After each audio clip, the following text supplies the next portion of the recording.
What's up, everybody? Guy here with Total Geek Live, and as always, with the TGL crew, Baltimore, Danny, and the Kaiser. It's me! It is you, and we're so excited for that. It's great. We love it. Today, we're doing another Totally 19XX about one of the great anime classics, Akira. Yes. Now, Akira was my very first animated film my Japanese animated film that I ever saw. And you Same were hooked here. ever since. And actually, that's the one that stuck with me ever since. It still remains one of my most personal favorite films of anime. And so definitely excited to share that excitement with you. There's a lot of excitement going around. I don't know how we're going to contain it, but we are going to show you a trailer. What? A trailer? A trailer? That's how these things work. I don't know. I just work here. Blop, blop, blop, Sounds about right. Blop, blop, blop, blop. blop, So I've got the blop. trailer pulled up. Floppy plop plop. Everybody else ready? Go on. Oh, yeah. Then let's play that play button. Tetsuo! Kaneda! Now.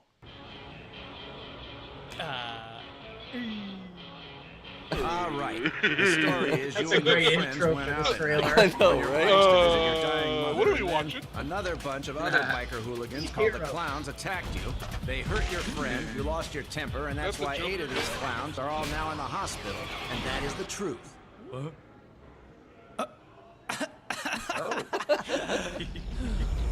My reaction as well.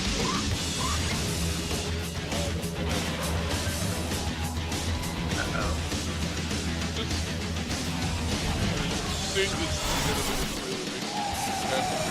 live action. Just hang on. He's really hurt Wow. bad. Who are those kids? They seem to be an ordinary bike gang, sir. Tetsuo! Hey, wait! Kaneda! Oh, sorry. Sorry, habits. I know, it's just It instinct. was a dream that I saw. You mustn't let that boy go. The city will crumble. So many people, so many will die. So many. We get to meet Akira again. Annabelle. Akira. When will it happen? Soon. Kaneda, we're not back in school anymore. Now you're king of the mountain, aren't you? But it's all garbage. Yeah, dude. Tokyo is going to change soon. We aren't the Walk ones it who over will here. change it. Wait for the wind of Akira.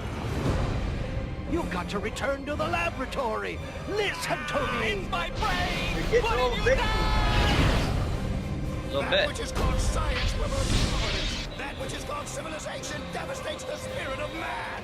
You changed my friend, didn't you? Your friend has made his choice. We have every indication that Akira is about to manifest. We're very quiet. The moment of Lord Akira's awakening is So drawing closer. intense. Time of atonement is upon us.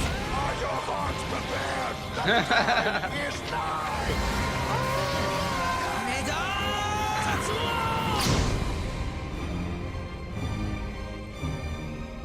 It's just so intense. Akira. Damn. There you go. Yeah. Wow. I mean, I That's remember- it for this week's 19XX. See you next time, chumps. I Yeah. mean that trailer opens up with just so kind of so much humor and stuff, and then you're just wham. Oh yeah, the humor's there, like to just say, "Hey, this is fun," and then it like smacks you back. Yeah. it's- Oh, yeah. As I said, this was my first Japanese animated film that I ever seen, and this is coming up from after school cartoons and Saturday morning cartoons, and like someone that my sister knew had a copy of this on VHS, and they let me see it, and I was just like, because it was the most amazing thing, because I mean it was like language and gore and violence, and people were people weren't missing each other with lasers or fists. They were full on connecting, and that was crazy. And I remember this was one of my first VHS tapes myself. I actually got it from Lone Star Comics back in the day. Oh, wow. When they had their little anime section. Another Another quick little fun fact: the original English dub of it,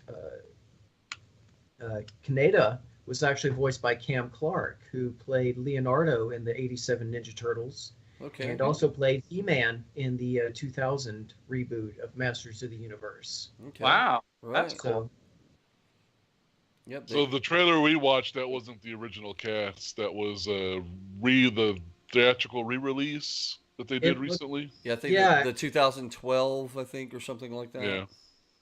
and they did that to Vampire Hunter D as well. So it's like all the voices that I knew whenever they redid it, I was just like, this isn't right because you're so used to all the tones. So it's going to be interesting seeing it with a different voice cast. Right.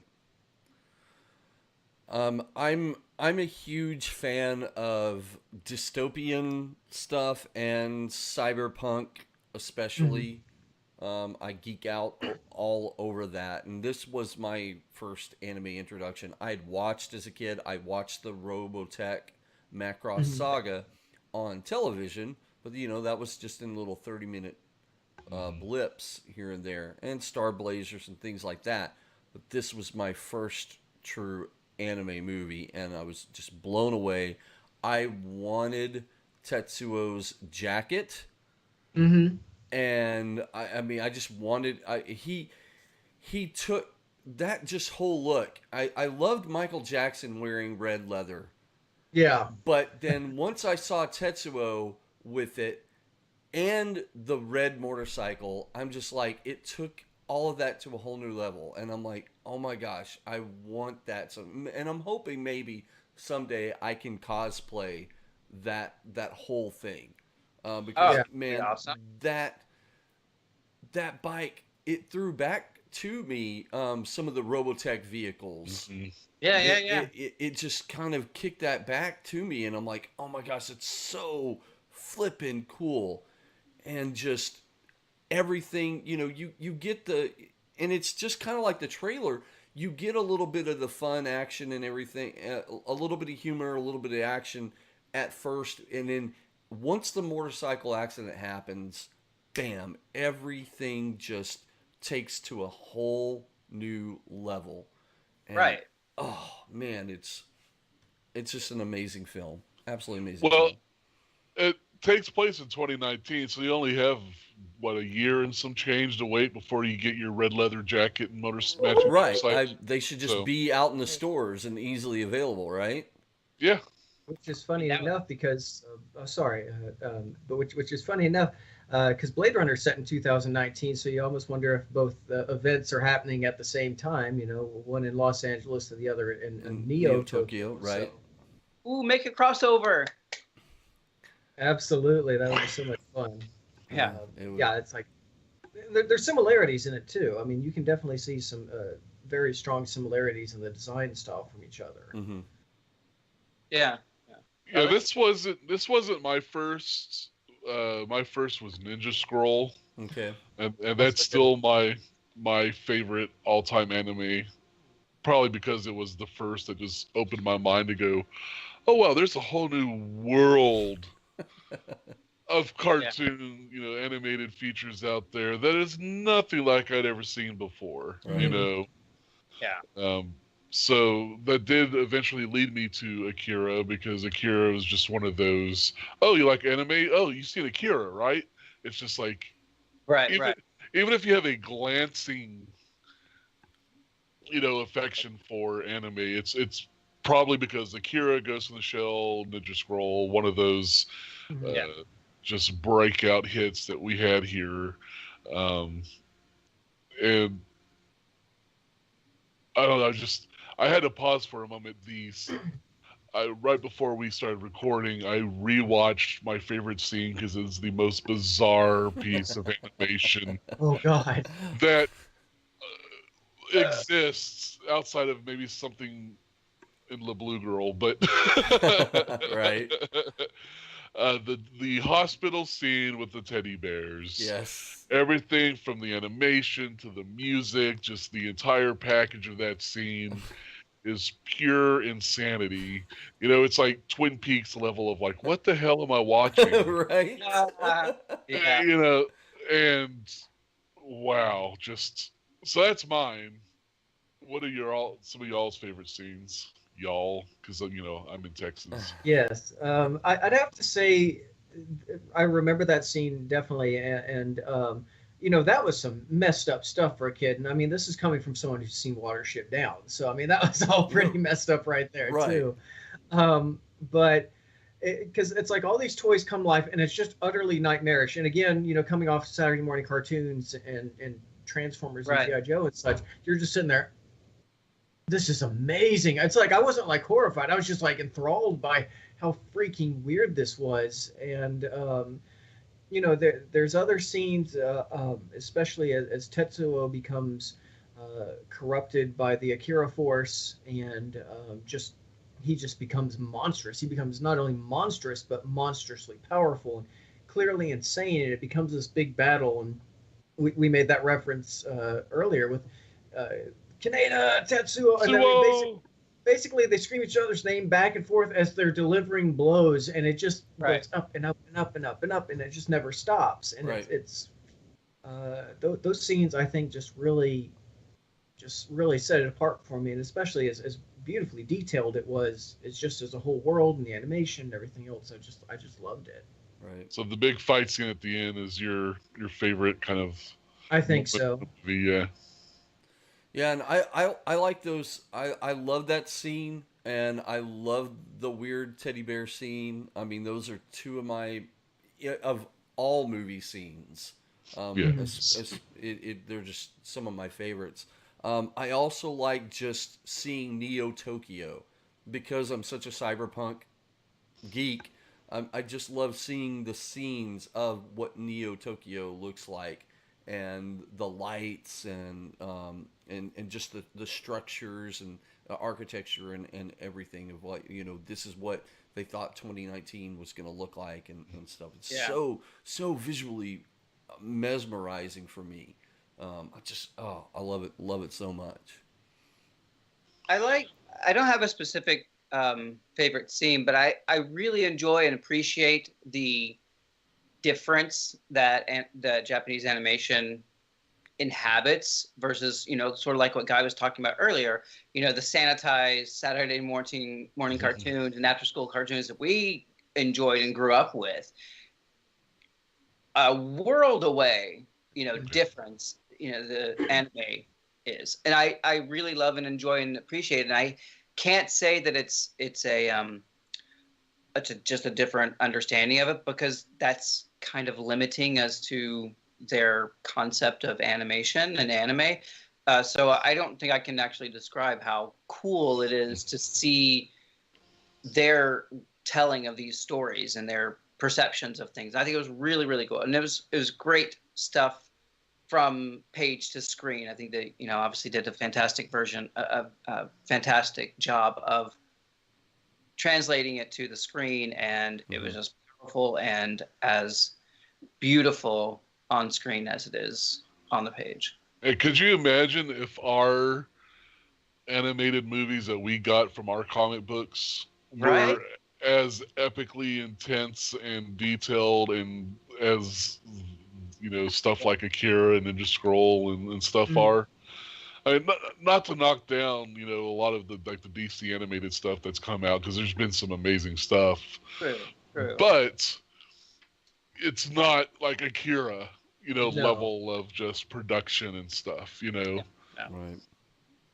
And I think one of the things that kept the quality up is Katsuhiro Otomo, who did the original manga, was the director for this film as well. So of course the quality is going to be consistent, and it was, and it's. For anyone who hasn't seen anime or needs a good introduction to anime, it's still a groundbreaking film. It still looks beautiful. There are certain films that just age, and they don't always age well. This is one I still think that holds up. Yeah, I agree. I absolutely agree on this. And we could talk about the influence that this film has had. Oh, for sure. With films that we see nowadays. I mean, one of the special effects gurus with The Matrix, bullet time was because of this film. He got the idea from this film. And there have been numerous other sightings. People have cited that what projects that they've worked on, and they go back to Akira. This is it. Yeah. It's just been. It's certainly a great reference point. I mean, and a reverential treatment it deserves. I know they've talked about creating a live action version of Akira, and I would be excited to see one. I'm not sure how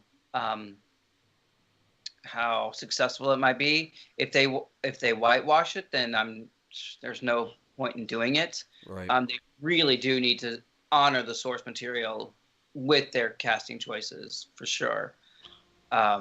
And that's something that it's been a challenge to get them to do, or get Hollywood to do, or whoever is in charge of backing these things. And I'd have to agree with that, because it's very much a culturally entrenched film in Tokyo. This is a very Japanese story. I just think it would seem out of place. I mean, I wouldn't mind English speaking, but at the same time, I also wouldn't mind subtitles over. Native. Sure.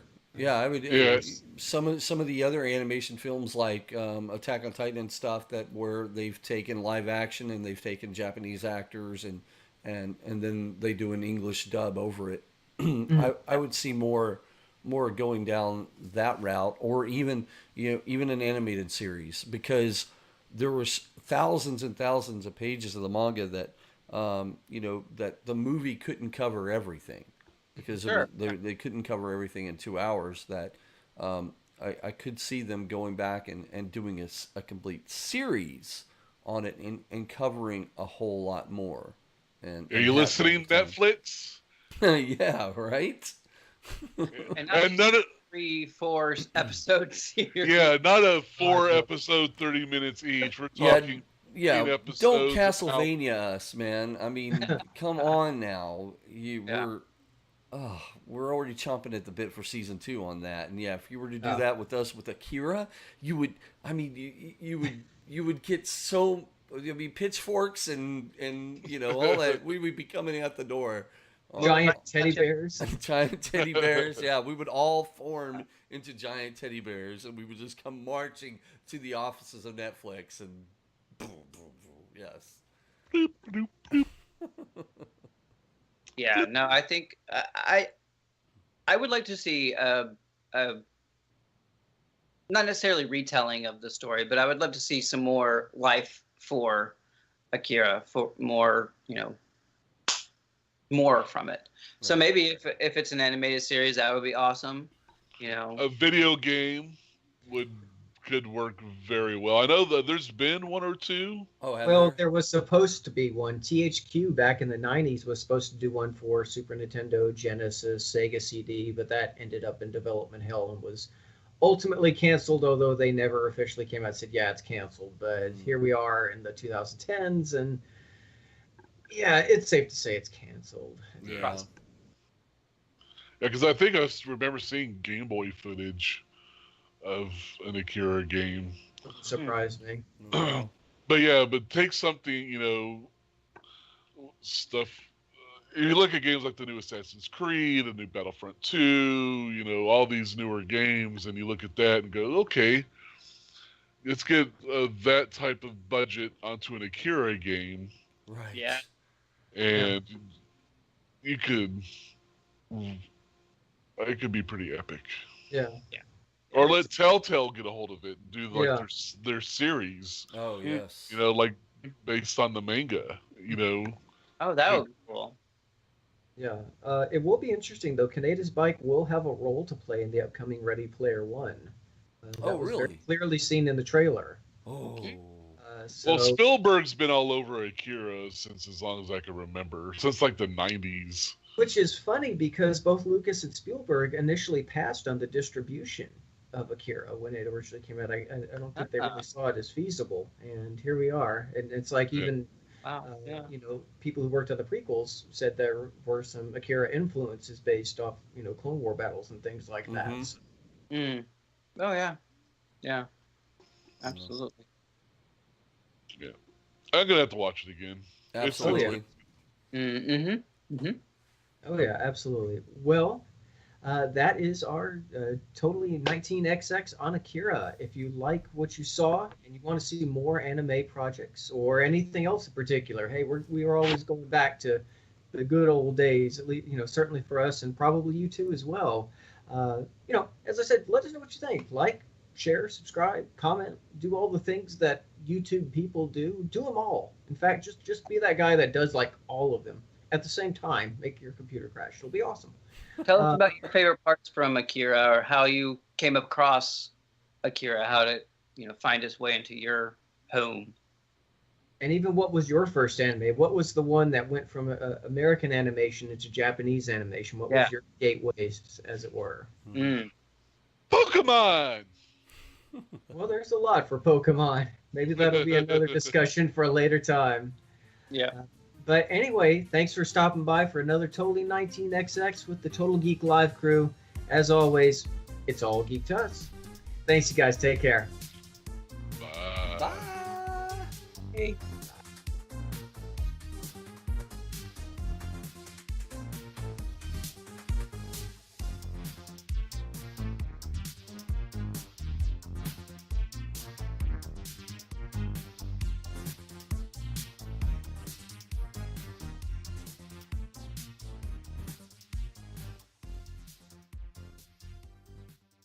Tetsuo! Kaneda! Tetsuo? Kaneda! Tetsuo! Kaneda! Blum, blum, blum, blum, blum, blum, blum, blum, blum. Yeah, I'll never forget when you went through that red leather phase, Danny. You positively stuck to everything that summer. So weird. It's like, you peel me off. I was like, oh, God. No, not so That good. was a weird, weird summer.